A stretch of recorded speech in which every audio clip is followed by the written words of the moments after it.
Hello ପିଲାମାନେ, ମୋର YouTube ଚ୍ୟାନେଲକୁ ତୁମମାନଙ୍କୁ ସ୍ୱାଗତ। ଆଜି ଆମେ ତୁମର ସପ୍ତମ ଶ୍ରେଣୀ ଗଣିତ କାର୍ଯ୍ୟ ପୁସ୍ତିକାର କାର୍ଯ୍ୟ ଫର୍ଦ୍ଦ 5 ପ୍ରସଙ୍ଗ ପରିମେୟ ସଂଖ୍ୟା ଉପରେ ଆଲୋଚନା କରିବା। ପୂର୍ବରୁ ଆମେ କାର୍ଯ୍ୟ ଫର୍ଦ୍ଦ 3 ଓ 4 ଆଲୋଚନା କରିଥିଲେ। ବୁଝିଯାଇଛ ତ ସବୁ? ଯଦି କିଛି ଅବୁଝା ଅଛି, ସେଥିରେ କିଛି ଯଦି ସନ୍ଦେହ ଥାଏ, ତେବେ ମୋତେ କମେଣ୍ଟ ସେକ୍ସନରେ ନିଶ୍ଚୟ ଜଣାଇବ। ଯେଉଁମାନେ ମୋ ଚ୍ୟାନେଲରେ ନୂଆ ଅଛ, ଜଲ୍ଦି ଜଲ୍ଦି ଚ୍ୟାନେଲକୁ ସବସ୍କ୍ରାଇବ୍ କରିଦିଅ ଏବଂ ପାଖରେ ଥିବା ଘଣ୍ଟି ଚିହ୍ନକୁ ଦବାଇ ଦିଅ, ଯାହାଫଳରେ ମୋର ଆଗାମୀ ଭିଡ଼ିଓର ନୋଟିଫିକେସନ୍ ପ୍ରଥମେ ତୁମ ପାଖରେ ପହଞ୍ଚିବ। ତେବେ ଆଉ ଡେରି କାହିଁକି, ଚାଲ ଯିବା କାର୍ଯ୍ୟ ଫର୍ଦ୍ଦ 5। ବର୍ତ୍ତମାନ ଦେଖିବା ପ୍ରଶ୍ନ 1। P ବାଇ Q କେଉଁ ପରିସ୍ଥିତିରେ ଏକ ପରିମେୟ ସଂଖ୍ୟା ହୋଇପାରିବ ନାହିଁ? ପରିମେୟ ସଂଖ୍ୟା ମାନେ ଆମେ କ'ଣ ଜାଣିଛେ? ପରିମେୟ ସଂଖ୍ୟା କାହାକୁ କହିବା? P ଓ Q ଦୁଇଟି ପୂର୍ଣ୍ଣ ସଂଖ୍ୟା ହେଲେ P ବାଇ Q ରୂପେ ଆମେ ତାକୁ ଲେଖିପାରିବା। କେତେବେଳେ ଲେଖିପାରିବା? ଆଉ ତାକୁ ଗୋଟେ ପରିମେୟ ସଂଖ୍ୟା କହିବା ଯେତେବେଳେ Q ନଟ୍ ଇକ୍ୱାଲ୍ ଟୁ 0 ହେବ। କିନ୍ତୁ ବର୍ତ୍ତମାନ ଏଇଠି ଲେଖା ହେଇଛି, ଦେଖ, Q is equal to 0। Q is equal to 0 ହେଲେ ଏହା ଏକ ପରିମେୟ ସଂଖ୍ୟା ହୋଇପାରିବ ନାହିଁ। ତାହେଲେ B ଅପସନ୍ ହେଉଛି ଆମର ରାଇଟ୍ ଆନ୍ସର୍। ଦେନ୍ ଆମର ଦ୍ୱିତୀୟ ପ୍ରଶ୍ନକୁ ଯିବା। ଦତ୍ତ ସଂଖ୍ୟାରେଖାରେ ନିମ୍ନଲିଖିତ ବିନ୍ଦୁଗୁଡ଼ିକ କେଉଁ ପରିମେୟ ସଂଖ୍ୟାକୁ ସୂଚିତ କରନ୍ତି? କୋଠରୀ ଭିତରେ ଲେଖ। ବର୍ତ୍ତମାନ ଏବେ ଦେଖ, ସଂଖ୍ୟାରେଖା ଦିଆଯାଇଛି A B C D, ଏମିତି ଏପରି 4ଟି ବିନ୍ଦୁ ଅଛି। ବର୍ତ୍ତମାନ ଦେଖ ପିଲେ, ଏଇଟା ହେଲା 0, ସ୍ଥାନାଙ୍କ 0। ବର୍ତ୍ତମାନ ଏପଟକୁ ଆମେ କେତେ ଭାଗ କରାହେଇଛି ଦେଖ, 1 2 3 4 5 ଭାଗ କରାହେଇଛି। ତାହେଲେ ଏଇଟା ହେବ -1/5, -2/5, -1/5, -2/5। ଏ ବିନ୍ଦୁ ସ୍ଥାନାଙ୍କ କେତେ ହେବ? -3/5, -3/5। ବର୍ତ୍ତମାନ ବିଟାକୁ ଦେଖିବା। 1 2 3, 3 ଭାଗ କରାହେଇଛି। ବର୍ତ୍ତମାନ 1/3 ଲେଖିବା। ଏବେ B ଇଜ୍ ଇକ୍ୱାଲ୍ ଟୁ 1/3। ବିର ସ୍ଥାନକୁ 1/3, 2/3, 3/3। 3/3 ମାନେ 1। ଦେନ୍ C ଦେଖିବା। 1 ପୂର୍ଣ୍ଣ 1 2 3 4, 4 ଭାଗ କରାହେଇଛି। 1/4 ହେବ ଏଇଟା। ଏଇଟା 2/4। 1 ପୂର୍ଣ୍ଣ 1/4, 1 ପୂର୍ଣ୍ଣ 2/4। ତାହେଲେ C ର ସ୍ଥାନାଙ୍କ କେତେ ହେଲା? 1 ପୂର୍ଣ୍ଣ 2/4। ବା ଆମେ ତାକୁ କ'ଣ ଲେଖିପାରିବା? 1 ପୂର୍ଣ୍ଣ 1/2। D ର ବିନ୍ଦୁର ସ୍ଥାନାଙ୍କ କେତେ?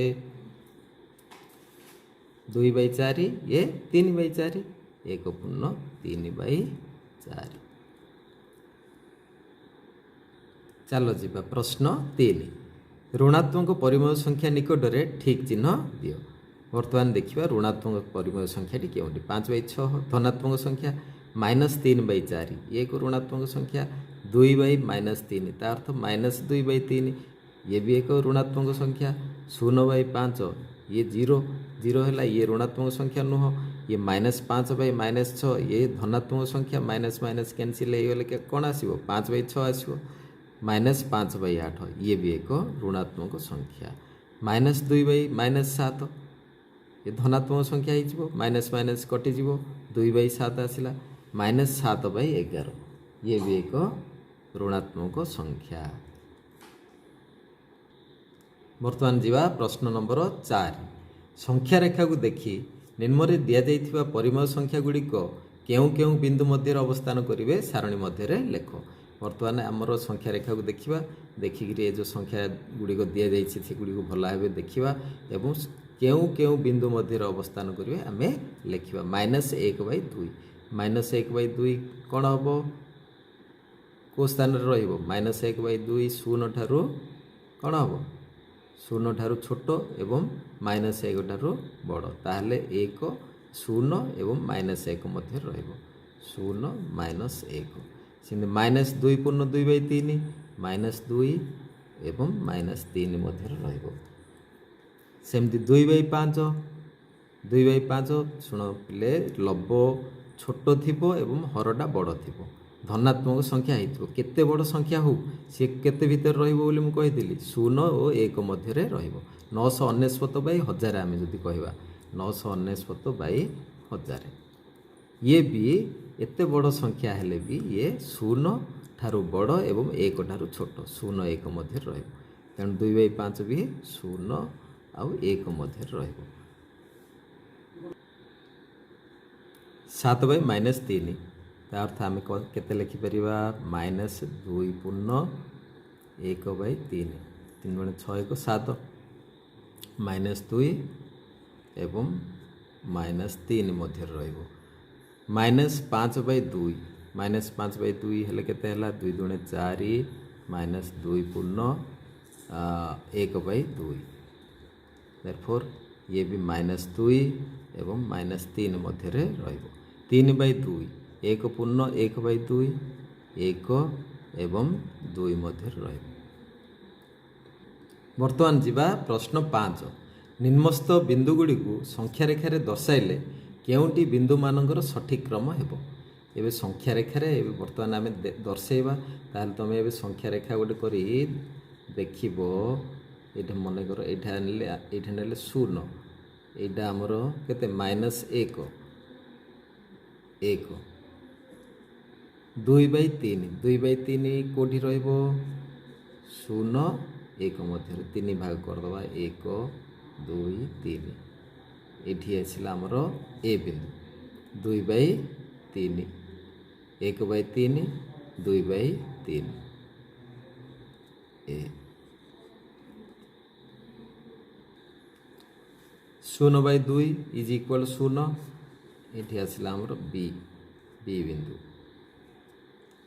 -2/3 -2/3 -1/3 -2/3 -3/3 माने -1 -2/3 -2/3 एठी आसिला हमर सी बिंदु 3/-5 एठी आसिबो हमर डी बिंदु ताहले क्रमटी कोडी हबो सी डी बी ए क्यों ऑप्शन रे लिखा अछि C D B A D option C D B A right answer 6 number प्रश्न परिमेय संख्या गुड़ी को प्रामाणिक रूप से लेख प्रामाणिक रूप माने कौन पिले प्रामाणिक रूप माने लघिष्ठ रूप आम लघिष्ठ करी लिखा देख 4/8 देछि -4/8 4 एवं 8 रो कौन बाहर गसागु हेले केते हबो 2 2 4 2 चौकु 8 पुणी 2 रे 2 1 2 2 2 4 गसागु हेला केते 2 गुणन 2 इज इक्वल 4 बर्तमान 4 रे आमे भाग करिवा एठी भी 4 रे भाग करिवा केते आसिला -1/2 सेमती 30/45 30/45 रो गसागु केते आसीबो 15 30 हरण 15/45 हरण 15 इज इक्वल 2/3 18/-54 केते लिखिबा माइनसटा तले जदि अच्छी ऊपर को नहीं पारिबा आमे 18 हरण 18 18/54 रो गसागु 18 54 हरण 18 इज इक्वल टू 1/18 तिरिके 54 -1/3 सेमती ख नंबर देख -30/45 -30 हरण 15/45 हरण केते 15 इज इक्वल टू -2/3 प्रश्न 7 कोठरी मध्य सान चिन्ह बड़ चिन्ह अथवा समान चिन्ह दियो एठी पिले दुईटी गार जो दिया है कौन कह जाए परम मान बा आमे ताकू मोड बोली कह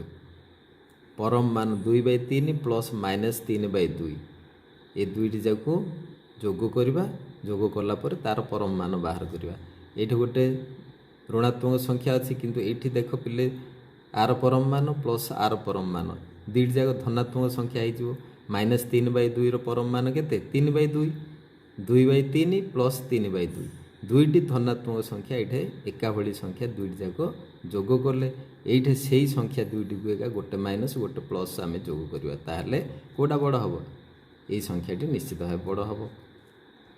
ख नंबर ये देख -1/2 -2/5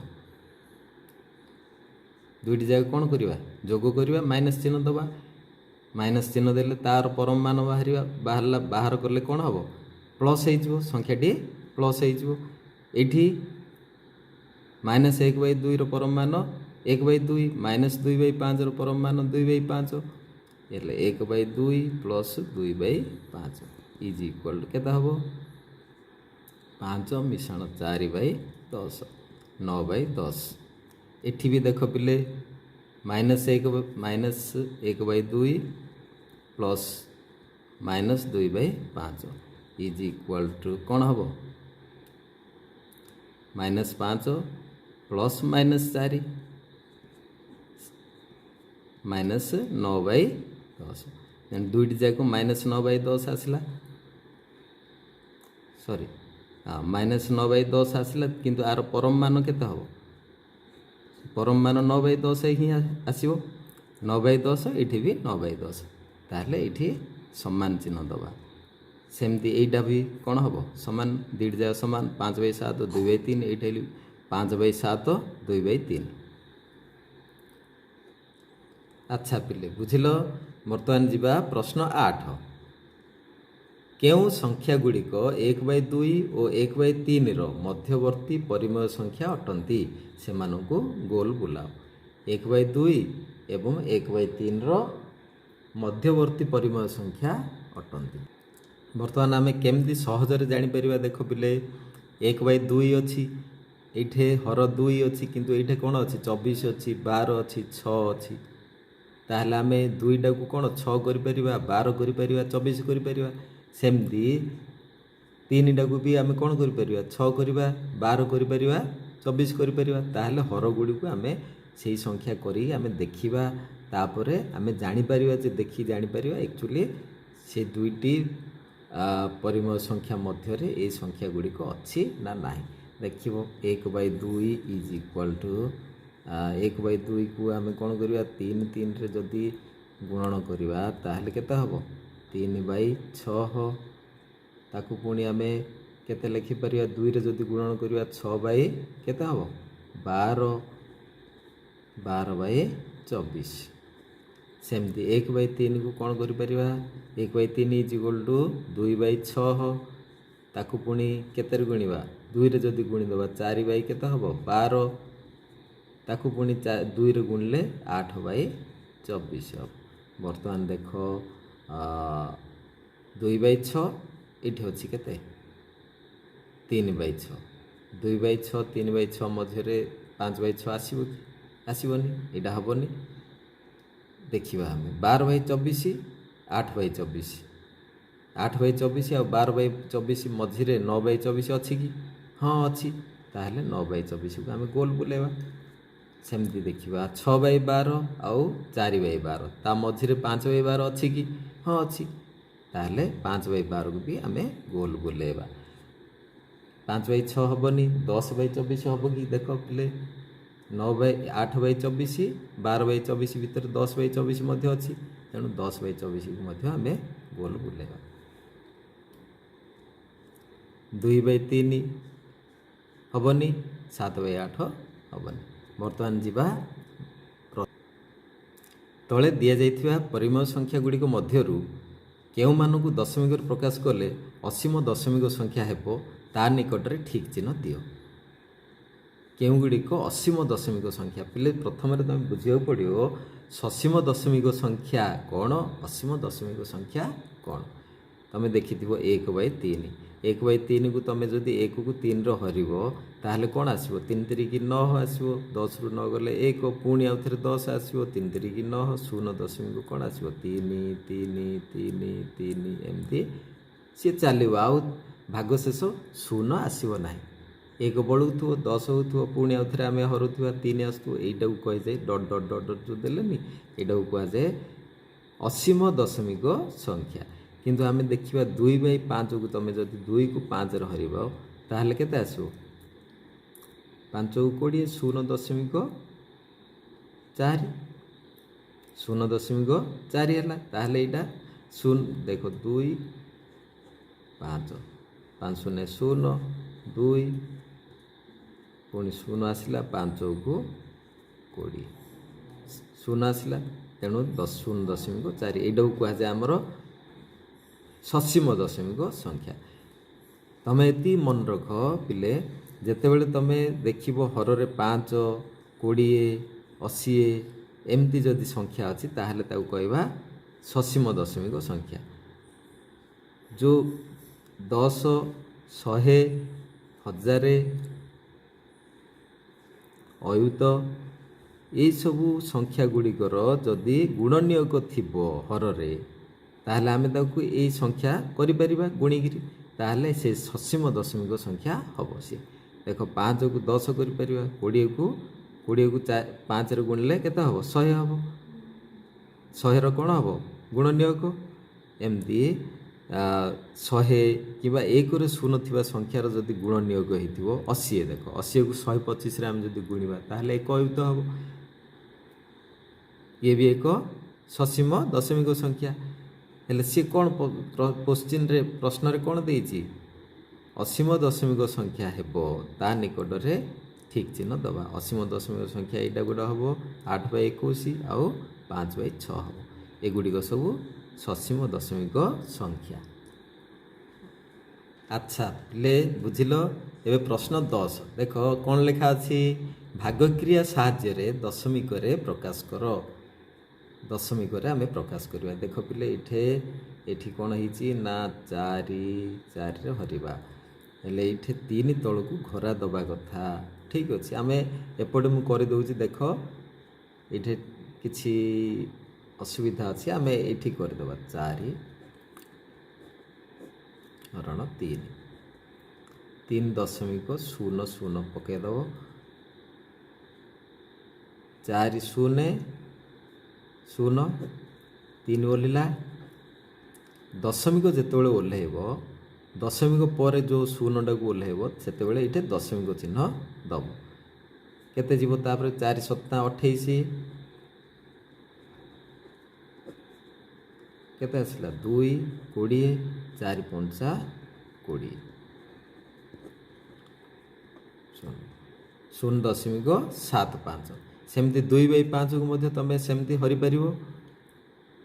ତାହେଲେ ଏ ପ୍ରଶ୍ନଟି ତୁମେ ନିଜେ କର। ଆଚ୍ଛା ପିଲେ 11 ନମ୍ବର ପ୍ରଶ୍ନରେ କ'ଣ ଦେଇଛି ଦେଖିବା। ପ୍ରଶ୍ନ 20 ଲିଟରର ଗୋଟିଏ ଜାରରେ 3.1/5 ଲିଟରର କ୍ଷୀର ଥିଲା। ଏହି ଜାରଟି ପୂର୍ଣ୍ଣ ହେବା ପାଇଁ ଆଉ କେତେ ଲିଟରର କ୍ଷୀର ଆବଶ୍ୟକ ପଡ଼ିବ? ଦେଖ କ'ଣ ଲେଖା ହେଲା ଏଠି? ଜାରରେ କ୍ଷୀର ଥିଲା କେତେ କ୍ଷୀର ଥିଲା? 3.1/5 ଲିଟର। ଜାରରେ ମୋଟ କ୍ଷୀର ରହିପାରିବ କେତେ? ନା 20 ଲିଟର। 20 ଲିଟର ରହିପାରିବ। ତାହେଲେ ଜାରଟିକୁ ପୂର୍ଣ୍ଣ କରିବା ପାଇଁ କ୍ଷୀର ଆବଶ୍ୟକ। କ'ଣ କରିବା? 20 ଲିଟରରୁ 3.1/5 ଲିଟର ଫେଡ଼ାଣ କରିବା। 20 ମାଇନସ୍ 3.1/5 ଏତିକି ଲିଟର। ବର୍ତ୍ତମାନ ଦେଖ ଏଠି ଆଉ ଗୋଟିଏ ଷ୍ଟେପ୍ ଆମେ ଲେଖିଦେଇପାରିବା। 20 ମାଇନସ୍ 3 ପଞ୍ଚା 15 1 16/5। ତାହେଲେ ଲସାଗୁ ଆସିଲା 5। 20 ପଞ୍ଚା 100 ଇଏ 16 ମାଇନସ୍ କଲେ ଆଉ କେତେ ରହିଲା? 84/5। 84/5 ହେଲେ କେତେ ହେଉଛି? ଦେଖ ପିଲେ 5 1 5 5 30 4 16 ପୂର୍ଣ୍ଣ 4/5 ଲିଟର। ବର୍ତ୍ତମାନ ଭିଡ଼ିଓଟି ବେଶୀ ଲମ୍ବା ହୋଇଯାଉଛି, ତେଣୁ ଆମେ କ'ଣ କରିବା? ଏଠି ଆମେ ରଖିଦେବା। ଏହି କାର୍ଯ୍ୟ ଫର୍ଦ୍ଦ 5ର ବଳକା ପ୍ରଶ୍ନ ଗୁଡ଼ିକର ସମାଧାନ ତୁମେ ପାର୍ଟ 2ରେ ପାଇପାରିବ। ପରିମେୟ ସଂଖ୍ୟା ପାର୍ଟ 2ରେ ତୁମେ ପାଇପାରିବ। ତାହେଲେ ସେତେବେଳେ ପର୍ଯ୍ୟନ୍ତ ଆମେ ବିଦାୟ ନେବା। ପିଲାମାନେ ଭିଡ଼ିଓଟି କେମିତି ଲାଗିଲା କମେଣ୍ଟ କରି ନିଶ୍ଚୟ ଜଣାଇବ। Thank you. ପୁଣି ଦେଖା ହେବା ଆଗାମୀ ଭିଡ଼ିଓରେ। Bye bye.